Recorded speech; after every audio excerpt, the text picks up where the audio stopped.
कौन सा पैसा फलता है। इन 16 लोगों को भूलकर भी दान ना करें। मित्रों, आज मैं आपको बहुत ही काम की जानकारी लेकर आया हूं। आप इस वीडियो की एक एक बात ध्यान से सुनें और अपने जीवन में लागू करें। कहते हैं मनुष्य जीवन धन के बिना नहीं चल सकता। धन से संसार की समस्त जरूरतें पूरी होती हैं। एक रूप से धन मनुष्य का जीवन है। जिस तरह वायु बिना, अग्नि बिना, जल बिना शरीर प्राणहीन हो जाता है, उसी तरह धन के बिना भी जीवन का कोई औचित्य नहीं। संसार धन पर निर्भर है। हर व्यक्ति धन पाने की दिशा में प्रयासरत है। हर कोई चाहता है कि उसके पास अधिक से अधिक धन हो। धन पाने के लिए लोग क्या नहीं करते।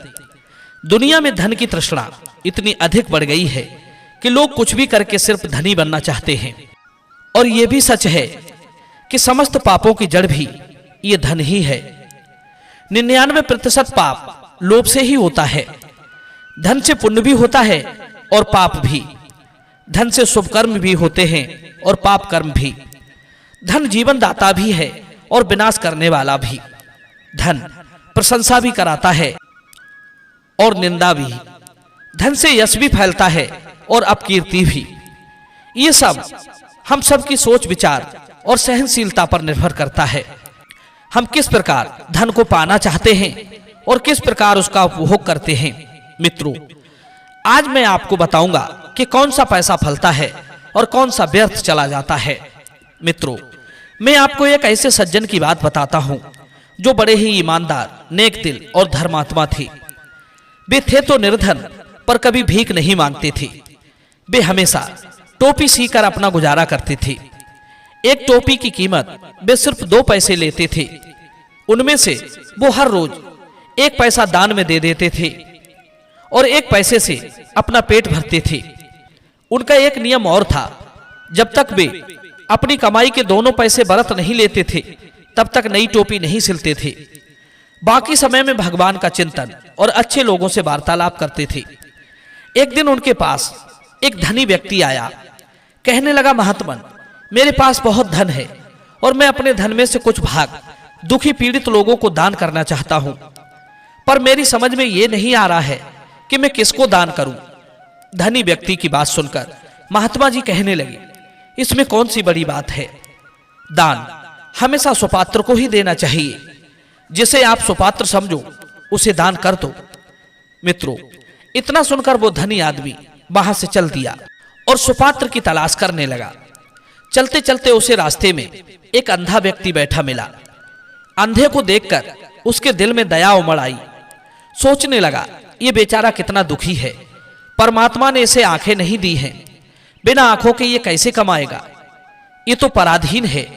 कोई उंगली पकड़कर इसे राह सुझा दे तो चला जाएगा, वरना एक ही स्थान पर बैठने के अलावा कोई चारा नहीं।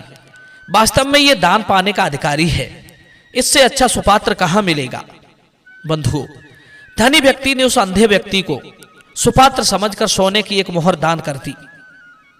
मोहर पाकर अंधा व्यक्ति बड़ा प्रसन्न हुआ और अंधे को दान देकर धनी व्यक्ति भी बड़ा खुश हुआ। सोचने लगा, आज मैंने एक असहाय व्यक्ति की सहायता करके बहुत अच्छा काम किया है। दूसरे दिन वही धनी व्यक्ति उसी रास्ते से गुजर रहा था तो उसने देखा कि वही अंधा व्यक्ति उसी स्थान पर बैठा है और उसके साथ एक और अंधा व्यक्ति बैठा है। वे दोनों आपस में खूब गप्पे मार रहे थे। पहले दिन वाला अंधा दूसरे अंधे से कहता है कि हे भाई, कल एक आदमी आया था। उसने मुझ पर तरस खाकर एक सोने की मोहर मुझे भेंट में दी। मैंने उस मोहर से खूब शराब पी और रात को एक वेश्या से मिलने भी गया। कल का दिन बड़ा ही मौज मस्ती भरा रहा। ऐसे ही 2-4 मूर्ख आ जाया करें तो हमारी भी जिंदगी रंगीन हो जाए। प्रिय बंधुओं, अंधे की बात सुनकर धनी व्यक्ति के बदन में आग लग गई। सोचने लगा, मैंने इसे दान करके घोर अपराध कर दिया है।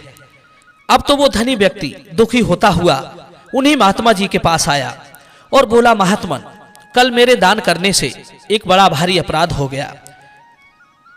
मैंने जिसे लाचार समझा था वो तो बड़ा भ्रष्ट निकला। अब आप ही बताइए मैं क्या करूं।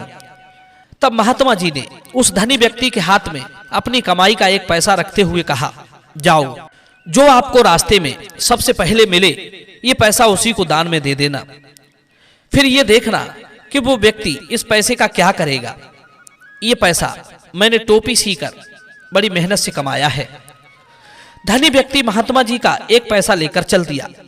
चलते चलते रास्ते में उसे एक मनुष्य मिला। उसने बिना सोचे विचारे वो पैसा उस व्यक्ति को दे दिया। पैसा लेकर वो व्यक्ति बड़ा प्रसन्न होता हुआ तेजी से आगे को चल दिया। धनी व्यक्ति भी उसके पीछे पीछे हो लिया। सोचने लगा, देखे ये व्यक्ति इस पैसे का क्या करेगा। मित्रों, कुछ दूर चलने के बाद वो मनुष्य एक निर्जन स्थान पर जाकर रुक गया और अपने कपड़ों में से एक मरे हुए पक्षी को छुपाए हुए था, उसे निकालकर चुपचाप फेंक दिया। धनी व्यक्ति छुपकर ये सब देख रहा था। उसने तुरंत उस व्यक्ति से पूछा, हे भाई, तुमने एक मरे हुए पक्षी को अपने कपड़ों में क्यों छुपाया था और अब उसे निकालकर क्यों फेंक दिया? तो उस दीन व्यक्ति ने जवाब दिया, भैया, मैं बड़ा गरीब आदमी हूं। 7 दिन से मेरा परिवार, मेरे बच्चे भूखे हैं। उन्हें भोजन का एक निवाला नहीं मिला है। भीख मांगना मुझे पसंद नहीं है। आज एक जगह मुझे ये मरा हुआ पक्षी मिल गया। मैंने लाचार होकर अपने परिवार की भूख मिटाने के लिए उसे उठा लिया था। मैं इसे लेकर अपने घर ही जा रहा था। इतने में मुझे आप मिल गए और आपने मुझे बिन मांगे एक पैसा दे दिया। इसलिए मुझे अब इस मरे हुए पक्षी की आवश्यकता नहीं रही। आपके इस एक पैसे से मेरे परिवार को भोजन मिल जाएगा। मित्रों, उस दीन व्यक्ति की बात सुनकर धनी व्यक्ति की आंखों में आंसू भर आए। वो चुपचाप महात्मा जी के पास लौट गया और सारी घटना उन्हें साफ साफ बताई। महात्मा जी बोले, भाई, अब तुम मेरी बात ध्यान से सुनो। तुम्हारी सोने की मोहर पाप में इसलिए चली गई, तुमने जरूर दुराचारियों के साथ मिलकर उस धन को कमाया होगा। इसलिए वो धन उस दुराचारी को मिल गया और उसने उस धन से मदिरापान भी किया और वेश्यागमन भी किया। लेकिन मेरा ये पैसा मैंने ईमानदारी से मेहनत से कमाया था और आज मेरे उस पैसे ने एक परिवार को निषिद्ध आहार खाने से बचा लिया। इसीलिए कहते हैं, अच्छा पैसा ही अच्छे काम में लगता है। वही पैसा पुण्यों को बढ़ाने वाला होता है। अधर्म से कमाया गया धन शुभ काम में लगाने पर भी अधर्म में चला जाता है। ऐसा धन ना तो पुण्यों को बढ़ाता है और ना ही आपके जीवन में सुख शांति लाने वाला होता है। अधर्म द्वारा कमाया गया धन दुख, पीड़ा, कलेश, रोग शोक लाने वाला होता है, घोर अशांति बढ़ाने वाला होता है। शास्त्रों में बताया गया है कि ऐसे 16 लोगों को दिया गया दान व्यर्थ चला जाता है। पहला, जो हमेशा दूसरों के यहाँ भोजन करते हो, उनको दिया गया दान व्यर्थ हो जाता है, क्योंकि वे पाप और पुण्य के अन्न का भक्षण करने वाले होते हैं। दूसरा, जो व्यक्ति पर स्त्री लंपट हो, उसको दिया गया दान व्यर्थ जाता है। तीसरा, वो दान व्यर्थ चला जाता है जो एक बार दान देने से इनकार कर दिया हो और फिर दोबारा दान देने को राजी हुआ हो। चौथा, उसको दिया गया दान भी व्यर्थ समझना चाहिए जिसका नैतिक पतन हो गया हो, जैसे पहले सन्यासी हुआ हो फिर बाद में गृहस्थ बन गया हो। पांचवा, अधर्म और अन्याय से कमाए हुए धन का दान व्यर्थ चला जाता है। छठवां, ब्रह्म हत्यारे को किया गया दान व्यर्थ कहलाता है। सातवां, पतित व्यक्ति को किया गया दान व्यर्थ कहलाता है, जैसे कोई भ्रष्ट हो गया हो। आठवां, चोर को किया गया दान व्यर्थ चला जाता है। नौवां, गुरु को प्रसन्न न रखने वाले को किया गया दान व्यर्थ चला जाता है। 10वां, कृतज्ञ मनुष्य को, यानी कि किसी के द्वारा किए गए उपकार को ना मानने वाले को यदि दान दिया जाता है तो वो दान व्यर्थ चला जाता है। 11वां, ग्राम पुरोहित को किया गया दान व्यर्थ जाता है। 12वां, अधम ब्राह्मण को किया गया दान व्यर्थ चला जाता है। 13वां, दुष्ट स्त्री से संबंध रखने वाले को दिया गया दान व्यर्थ जाता है। 14वां, वेद विक्रेता को किया गया दान व्यर्थ जाता है। 15वां, जिसकी स्त्री का किसी जार पुरुष से संबंध हो, उसको दिया गया दान व्यर्थ जाता है।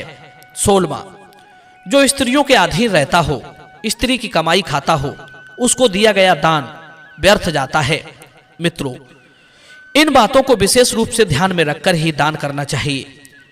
आजकल अधिकतर लोग किसी न किसी रूप में दान करते रहते हैं। दान करना भी चाहिए। दान करते रहने से धन शुद्ध रहता है, हृदय में दया, भक्ति, श्रद्धा जागती है, परलोक भी सुगम हो जाता है।